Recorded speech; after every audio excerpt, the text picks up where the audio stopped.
Welcome to A Guide to Every Deck in EDH. Today we're looking at Naru Meha Master Wizard. So Naru Meha Master Wizard is a 4-mana 3/3 with flash, and it says, when it enters the battlefield, copy target instant or sorcery spell you control. You may choose new targets for the copy. Also, other wizards you control get +1/+1. But the main thing here is this ability. This copy ability is going to be the primary reason to run Naru Meha, and is going to enable various combos with spells on the stack that blink Naru Meha. So the main one is Ghostly Flicker. Exile 2 target artifacts, creatures, and/or lands you control, then return those cards to the battlefield. So, in combination with Naru Meha, basically you will cast Ghostly Flicker, targeting whatever, it doesn't matter, let's say 2 lands, and then holding priority with Ghostly Flicker on the stack, you're going to cast Naru Meha. Naru Meha enters the battlefield, targets Ghostly Flicker that's on the stack, and makes a copy of Ghostly Flicker. Then the new Ghostly Flicker can blink both Naru Meha and one other permanent. Then the Naru Meha will blink back in, copying the original Ghostly Flicker, which is still on the stack, and you can repeat this over and over and over. So, alone, this generates infinite mana because the second target of Ghostly Flicker can just be a land. So you can generate infinite mana that way.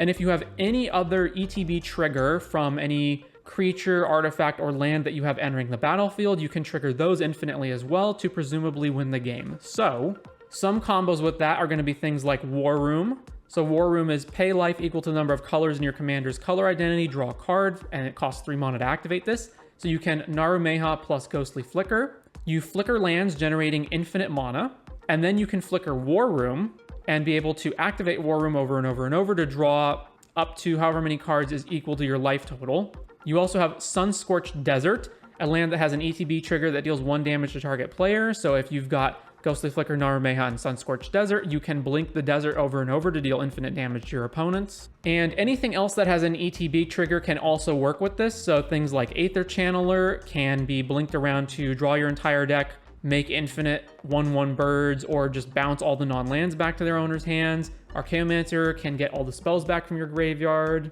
Fairy Seer can be able to scry your entire deck. Snapcaster will allow you to cast all the spells from your graveyard. Overwhelmed Apprentice is ETB. Each opponent mills 2 and then you scry 2, so this is also an infinite outlet because if you have this as your second target, you'll just mill all of your opponents out of the game. So that's going to be the primary combo of Ghostly Flicker, but there are other cards that work similarly to it. So there's cards like Displace, which blinks 2 creatures, Blur, which blinks 1 creature and draws a card, and Illusionist Stratagem, which blinks 2 creatures and draws a card. So the main reason that Ghostly Flicker is better than those ones is because it can blink more different types of permanents, whereas these ones only hit creatures, so they can only combo with things that have creatures that have ETB triggers. Or in the case of Blur and Illusionist Stratagem, these two just actually draw cards on their own, so you get to draw your entire deck when you do these.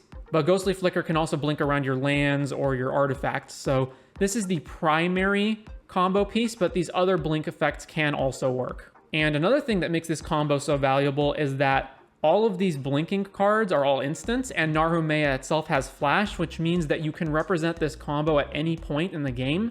Although the biggest downside is, of course, that it costs 7 mana because you have to cast one of these cards and hold priority and then also cast Naru Meha. And if you want to hold up counter spells to protect this and whatnot, then you also need to hold up even more mana than that. But aside from the steep mana requirements, this is a way to potentially have a combo at instant speed at any point in the game.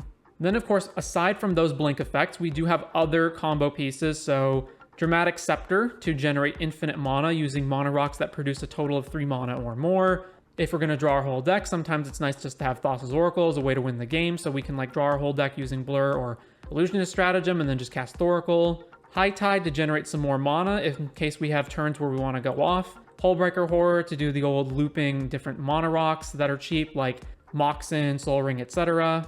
So these are going to be our primary combo pieces, and these are what we're mostly aiming towards. Then we've got a bunch of various card draw effects, Archmage Emeritus, which will trigger whenever we cast a instant or sorcery, but it also triggers on copying things, so it also triggers via Naru Meha. Frantic Search, Ledger Shredder, Lorien Revealed, and then of course Mystic Grimoire and Rhystic Study to turn through cards in our deck. We've got a whole bajillion ton of counter spells, because we do want to control the board and have ways of protecting our combo when we're ready to go off. In particular, cards like Force of Negation are a little bit better because we can use our combo at instant speed and use Force of Negation to protect it. Mausoleum Wanderer is here primarily because it's a creature and you sometimes need a creature in combination with Displace or Illusionist Stratagem or like Ghostly Flicker or Blur. Basically, anytime that you're casting the ones that specifically target creatures, you need a creature to target in the first place. So of course, we do need to have some amount of creatures in our deck. A little bit of fast mana from Naru Meha, fairly stock lands. Some standouts are, of course, the cards like War Room and Sunscorched Desert that can go infinite with Ghostly Flicker, but we also do have Riptide Laboratory, which we can use to bounce wizards back to our hand, including Naru Meha. So let's say we cast Ghostly Flicker, and then we cast Naru Meha, and our opponent counters our Ghostly Flicker, right? And then Naru Meha is on the battlefield. We do need a way to get Naru Meha back into our hand, so we can use any number of bounce effects, including Riptide Lab, to do that. A little bit of protection. Malevolent Hermit is a non-creature monoleak on the front side, and then on the back side, it prevents our non-creature spells from being countered. Spellskite will also keep Naru Meha from getting killed by Swords to Plowshares or any other removal spells. We, of course, need a bunch of ramp, so all these various mono rocks as we can get them, and like Sapphire Medallion to reduce the cost of our blue spells.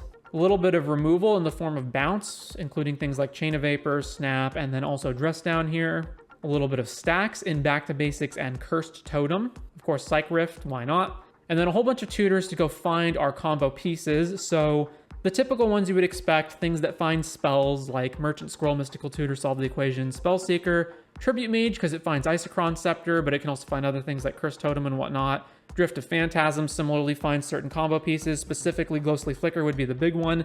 And then because some of our combos involve cards like Sunscorched Desert and whatnot, we do want a way to tutor up specific lands, therefore Expedition Map.